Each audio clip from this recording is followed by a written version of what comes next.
경영의 흐름을 읽는 가장 정확한 채널 코리아 비즈니스 리뷰 팟캐스트입니다. 산업과 기업 그리고 사람을 잇는 이야기 지금 시작합니다.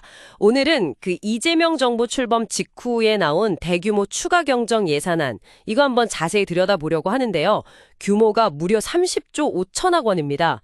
코리아 비즈니스 리뷰의 심층 분석을 토대로 이번 추경 뭐가 핵심이고 시장 반응은 어떤지 한번 파헤쳐보죠. 네, 이게 정부 출범하고 나온 첫 추경이고 올해 전체로 보면 벌써 두 번째 추경이죠. 맞아요. 규모가 30조 원이 넘는데 목표는 명확해 보여요. 경기 살리고 또 민생 어려움 덜 됐다. 뭐 이런 강력한 의지. 그렇죠.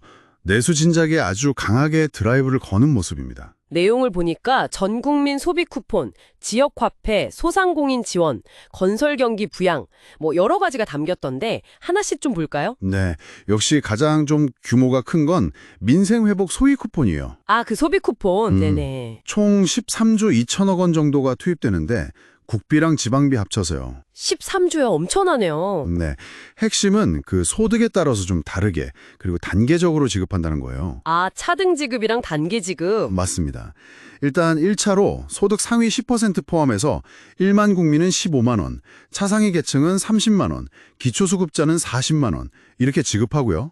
그리고 2차로 상위 10%는 빼고 나머지 국민 90%에게 10만 원씩 더 주는 방식입니다. 아, 그럼 최종적으로는 일반 국민은 25만 원, 차상위는 40, 기초수급자는 50만 원 이렇게 받는 거군요. 네, 그렇죠. 그래서 4인 가구 기준으로 보면 평균 한 100만 원 정도 혜택이 돌아가게 설계를 한 거죠. 받는 방식은요. 현금은 아닐 테고.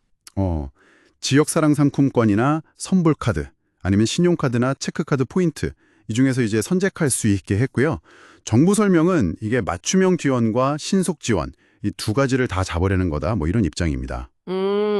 직접적인 소비 여력을 만들어서 내수를 좀 끌어올리겠다 이런 거군요. 네, 그런 의지가 강하게 보이죠. 소비 진작책 하면 또 이재명 대통령의 대표 정책, 지역 화폐도 빼놓을 수 없잖아요. 이것도 확대됐죠. 네, 맞습니다.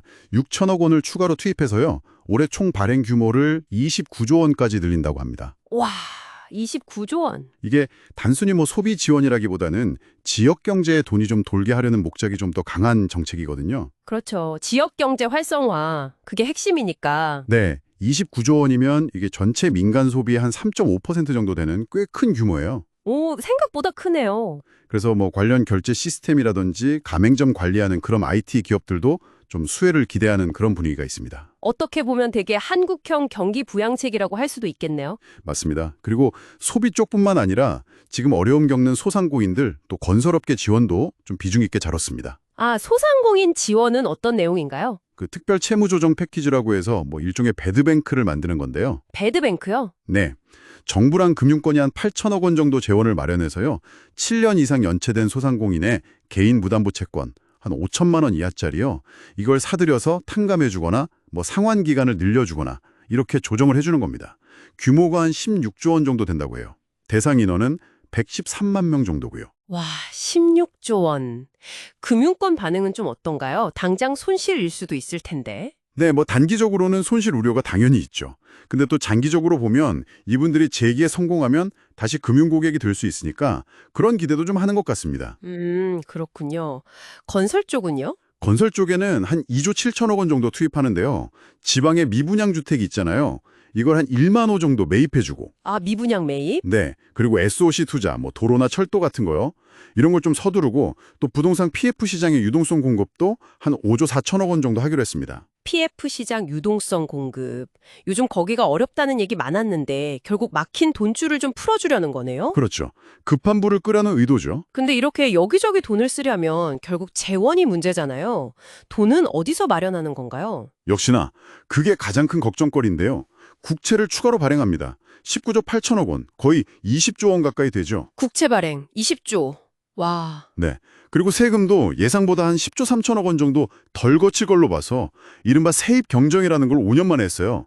이것도 메워야 하고요. 그럼 국채랑 세수 부족분만 합쳐도 벌써 30조 원이네요. 그렇죠. 물론 뭐 지출 구조 조정도 한 5조 원 하고 기금 재원도 끌어오고 외평채 조정도 하고 하긴 하는데 결국엔 나랏빚 부담이 커지는 건 피할 수가 없게 됐습니다. 국가 채무가 그럼 얼마나 늘어나는 건가요? 이번 추경으로 국가 채무 총액이 사상 처음으로 1,300조 원을 넘어서 1,300조 6천억 원이 될 걸로 전망되고요.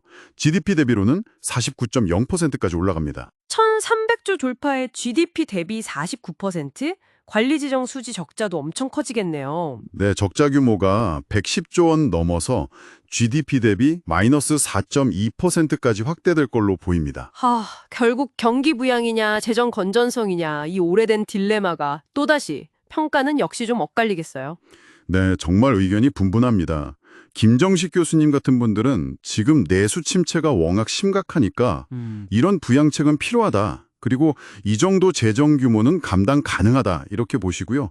한국은행에서도 이번 추경으로 성장률이 최대 0.4%포인트까지 오를 수 있다. 이런 분석도 내놨고요. 긍정적인 효과도 기대하는 쪽이 있군요. 네, 근데 반대편에서는 우려가 아주 큽니다.